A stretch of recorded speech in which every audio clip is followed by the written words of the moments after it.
Hey there, thanks for tuning into Duckbricks. I'm Chris, and I have a bit of an important life update and announcement for the channel.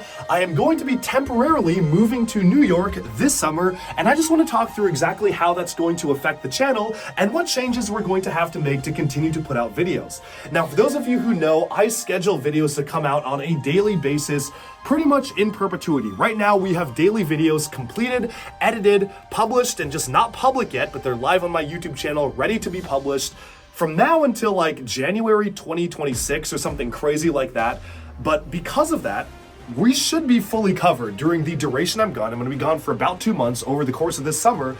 But the thing that will change is that a lot of times I will do timely videos such as modern reviews or news that comes out. And so I just want to put out a kind of announcement saying that do expect to see maybe a little bit less of that because I'm going to be living somewhere else. I won't have access to my Lego collection for 2 months. So most of the videos that you're going to be seeing from Duckbricks are going to be from this backlog of videos, which should be really exciting. I've got a lot of really fun videos planned up, but a lot of the more timely stuff, you might have to wait until maybe around August or past August to actually be able to get into that because I just won't be at home. So if I want to do like a comparison of a Lego set compared to another one, well, I can't really do that in a timely manner because I don't have access to my Lego collection for now. But now let's kind of go ahead and talk through the decision behind making this temporary move and what to expect from the Duckbricks channel over this period. Thanks so much for your continued support, and let's go. Yeah, so this is a pretty big decision that I've made. And if you watched yesterday's video, I put out a video basically talking about what I did with my Lego Masters prize money. And in that video, I went very in-depth into a lot of my startups and side ventures and projects that basically, long story short, I'm working on a lot of things, and I figured that being in New York was the best place to be to accomplish all of those. I definitely recommend you check out that video if you are curious. I've linked it below, but I'll happily give a TLDR as to kind of some of the stuff that I'm working on right now. For those who don't know, I'm a project manager at Microsoft under the Cloud and AI division, so I'm working on stuff like Copilot and Surface Sales and all sorts of fun stuff like that. But Microsoft is my day job, and I have meetings that start sometimes as early as 7 a.m. because I work with a lot of India-based teams, but usually my workday starts at around 8 a.m., and I'm usually done at around 4 or 5. Sure, I have some 8 to 9 p.m. meetings, sometimes 10 or even 11 p.m. meetings for, again, those India-based IST time zone folks, but by and large, my work at Microsoft is constrained 8 to 4. All I'm thinking about is Microsoft. That's all I'm doing. But there's a lot more hours in a day to work on other stuff. And so what I've done is I've actually started up a couple of really exciting startups. I'm working on this startup called Augur AI, and it basically, without getting into too much details, it is an AI-focused data processing startup for some of the largest food manufacturers in the world to be able to cut down and reduce food waste, which is an increasingly bigger and bigger problem in America. And if we can cut down on food waste, and better yet, allocate the food to people who really need it, that's a win-win for me because it saves the company's money in the process. So Augur is a B2B SaaS startup that is focused on delivering value to some of the biggest food manufacturers in the world to cut down on the amount they're spending on wasted food. We have managed to sign a lot of really exciting contracts, and over the past basically year since I finished filming Lego Masters last April, we have been working on this nonstop. The team is myself and my good buddy Srisa, who is one of the smartest people I know. He is a trader at Jane Street, and he literally manages $4 billion worth of trading per day. So he's on a different level. He works day and night. He works weekends. He is in the office from 7 a.m. to midnight and even past midnight on most days. But that means that he is available from 2 a.m. to 6:30 a.m. to work with me on our ventures. And so that's what we do. We hop on call at 1 a.m. every day to work on our stuff. And so we're building this out. And we also actually have Robert, my Lego Masters teammate, involved. We actually were able to hire him as part of Augur and have him on board as kind of a more hands-on project manager. And he's also a PM at Microsoft, so he's kind of doing this at the same time. But Augur is just one startup that really is taking up a lot of my attention. And there's another really exciting venture that, in my opinion, is actually, we've sealed some deals that I think are bigger than Lego Masters. I can't go into the details right now. I wish I could. Srisa and I are building up something super, super cool in that regard.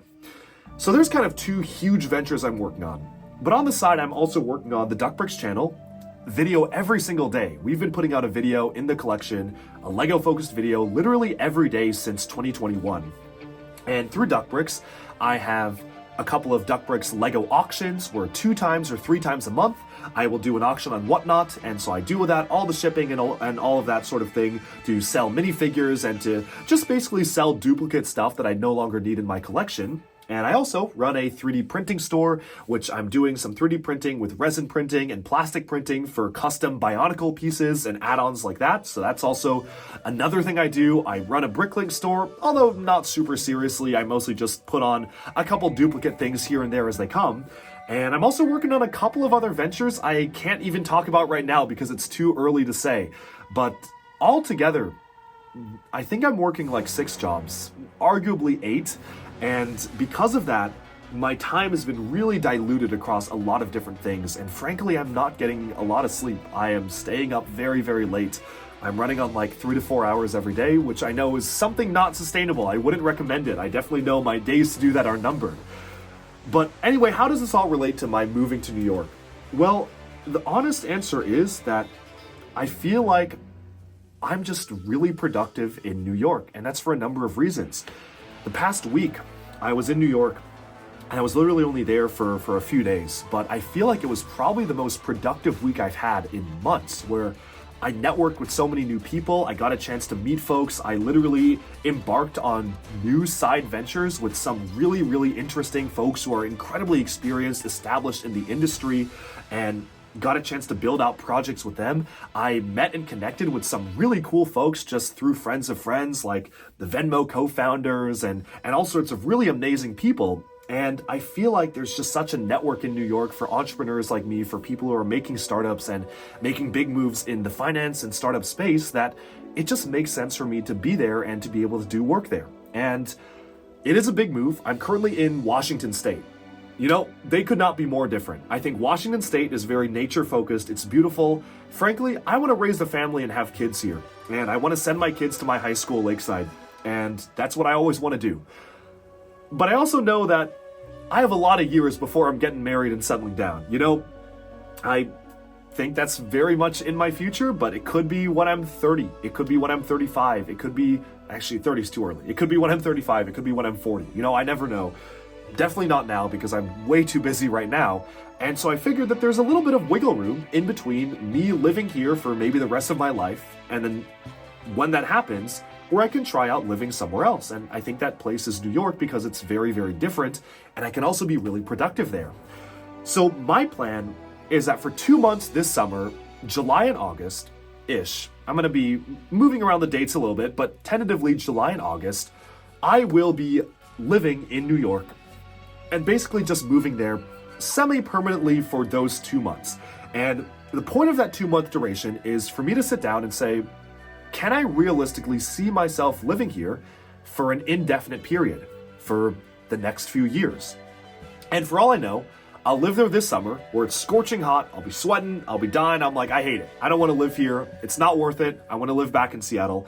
And at the end of August, I might come back to Seattle and be like, yeah, I tried it out and I don't want to live here. Also, I could very realistically say I love living here, let's move here permanently ASAP, and I think that that could realistically happen at the end of this year. And I feel like there's kind of 2 paths ahead of me where I could buy a house here in Washington. Right now, I do have this house, but I want a bigger house. Like I need, obviously, I think I need a bigger space. Everyone comments, and I agree, that the space is getting pretty cluttered and there's sets all around and it's hard to appreciate each set. And I agree. Believe me, I wish I had more space to showcase stuff. But that would mean buying a bigger house, and I could do that. I could buy a big house now in Washington and just kind of just live like that. Or I could just live in New York for a few years, get an apartment, and see where things go. So for the Lego collection, long-term, my goal for this collection is to open up a Lego museum. And I want to do that for a number of reasons. The big thing is that I've always been really passionate about encouraging kids to build with Lego. I got started with innovation and entrepreneurship and coding and getting into that startup world because of Lego, because I was passionate about building things, about creating something with my hands, putting something together to solve a particular problem or to fulfill a particular purpose. And I feel like Lego was kind of the gateway and the catalyst towards what I do. And I would love for there to be kids out there doing even cooler things than what I'm doing right now. I want kids to be working on solving the big problems facing the world. I want kids to be working on solving environmental issues, food issues, medical issues. You know, we need people out there in the next generation to be building innovative startups and building innovative things to solve problems. And that's something that really means a lot to me. And I think one of the best ways to do it is to get kids excited about building Lego at a young age. And anything that I can do to facilitate that, I am game. So the long-term goal for the collection, as I've said many times on this channel, is to open up a Lego museum. And whether that's going to be in Seattle or New York, I still don't really know. I have actually done a lot of, like, this isn't just a random idea I've been tossing around. I've done a serious amount of research and thinking about it. And quite frankly, I can't do it now. I am not in the financial position, or essentially, let me phrase it this way. I want to be in the financial position in life where I can open a Lego museum and every day it lost me money. Every day I'm paying rent and the people going to the museum are not paying enough to make rent for that place, right? Like I want, if I could be losing money on the museum every day, I want to still be able to comfortably open it and be like, okay, I'm losing money, but I'm not losing money at a fast enough rate that it's actually hurting me. It's just something I'm doing because I want to do it. And museums are expensive because I would need a security guard. I would need someone manning the gift shop. I would probably have a little used Lego store as the gift shop. I would need folks there, maybe, and also a big space to showcase everything. Way bigger than this room by a lot. It would have to be a big space. And I am not at that position in life yet where I can say, okay, I can just open this and lose money and be fine. And maybe in 5 years I will be in that position, maybe in 2 years. But until I'm in that position, the Lego collection is going to stay private for use for Duck Bricks and for the channel. And so the question now is, what is going to happen to the Lego collection in here if I move to New York? So I'm going to start with saying the good news. The good news is that I have scheduled daily videos, filmed, edited, completed, to release over that 2-month duration of July and August. They're already done. If I died today, you would get Duck Bricks videos all the way up to August and even beyond that, and it would live on. And so you don't need to worry about that. I'll be in New York this summer, but it'll be like I never left. Sure, if there's breaking news, I'll be standing in front of a green screen in my apartment in New York and put the collection behind me, and clearly I'm not going to be here in person. But other than like breaking news stuff, most of the videos, the videos are done. It's ready to go. It's reviews on stuff. It's kind of Lego historical deep dives, stuff that doesn't need me to be in my collection during that day. So this 2-month span is covered. The question though does then shift towards, what if I move there permanently? And I'm going to be completely honest, the answer is I do not have enough information to figure that out yet. And the reason for that is because let's say that my ventures work out really well and the startup I'm working on really skyrockets. We sign a big contract. It's getting in a lot of money. Maybe one of my special secret side projects also really takes off and gets me in a position where I can just go nuts. Like, want to get nuts, let's get nuts. Get like the biggest penthouse apartment in New York and just move everything there. That's the very nice to have, right? That's if like literally everything goes perfectly. However, I like to operate by the strategy of making the plan, executing the plan, expecting the plan to go off the rails, throwing away the plan, and making a new plan. And so planning for the worst, let's say nothing works out, and I still want to be in New York. It is not financially feasible for me to have a space this big that is livable in New York, because not only would I need a space for the collection, but I would also need to actually live there, right? And I feel like I can't bring someone back to my apartment and it looks like this. Like, this works because this is my basement of my house right now. The top 2 levels, no Lego on them. You will not see a single plastic, like a minifigure or two, but nothing on display. There is literally no Lego on the 2 floors above me, especially in my sleeping floor and like the guest bedrooms and all that, and my master bathroom and these side bathrooms and all that, my loft. No Lego there whatsoever. And that works because, I can have people over and they don't need to know that I'm like crazy yet, or they don't need to be like, why is there no place to sit? I'm afraid of bumping into things. This works because this is just a third of my house. if this entire space was my apartment in New York, I'm pretty sure I would be spending more money than I would be spending on like a house. And then I would still need even more space to actually sleep and live and like a kitchen and all that. So I don't think it's that feasible.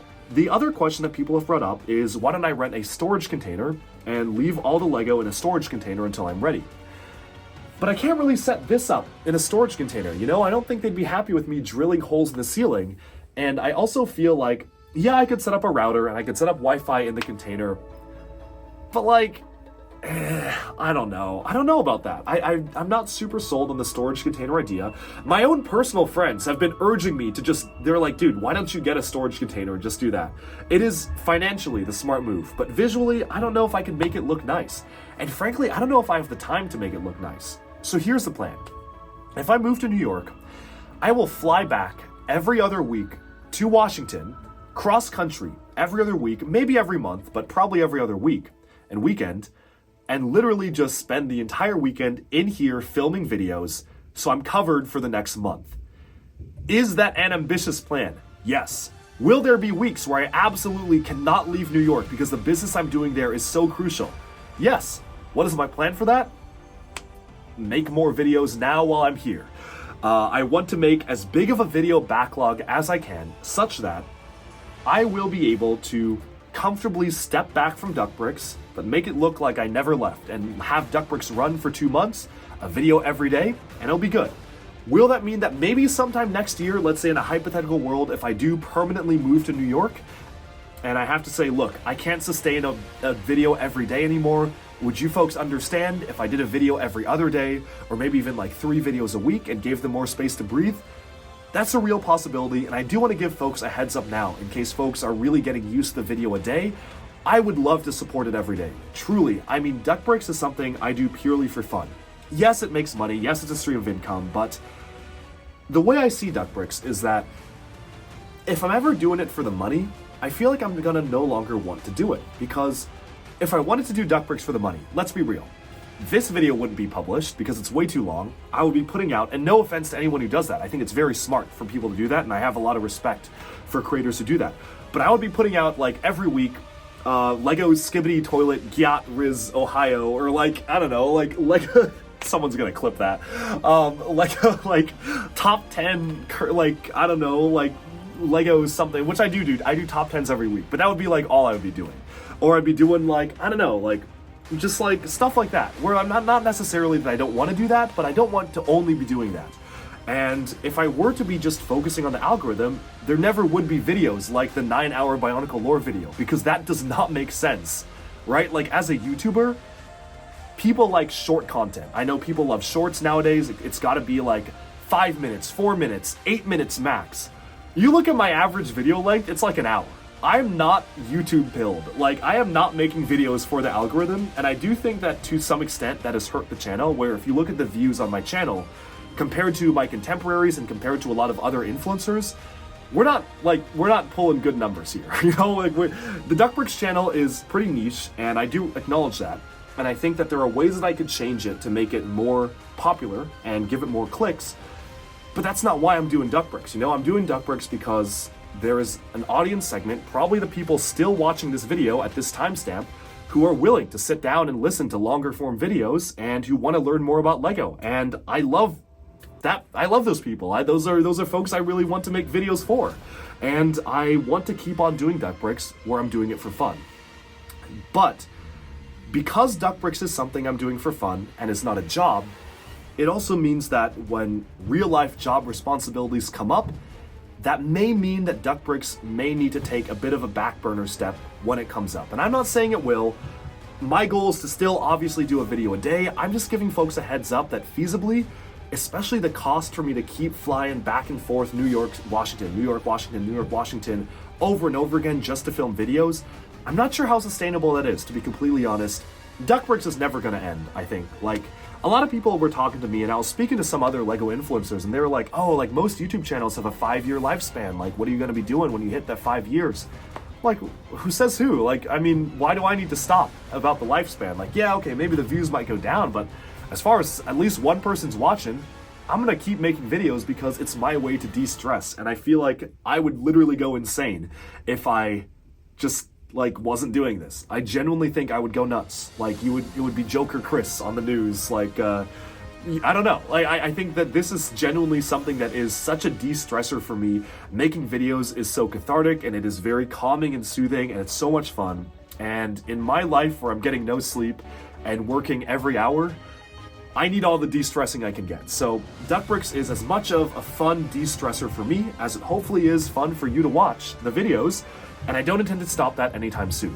Will the output of videos maybe decrease? Potentially, but not until later next year.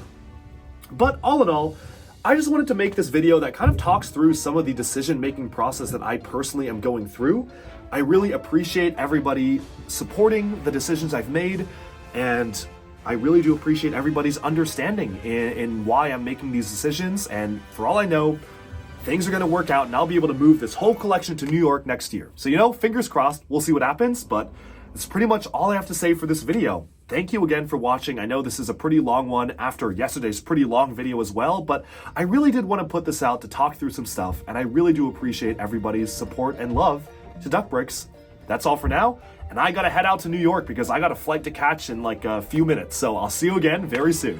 Alright, and with that, we have summed up this kind of Duckbricks life update. Thank you so much for supporting the channel, for all of you watching and viewing, and hopefully this won't be a major interruption of content because, again, I do have videos fully scheduled anyways, so you shouldn't even notice a difference. If there's a breaking news video, if it's really important, I might be in front of a green screen or something like that. But overall, this is what it is. Thank you so much for watching, and be sure to like and subscribe for even more LEGO news, reviews, discussion, and analyses coming away very soon. Thanks so much, and bye for now.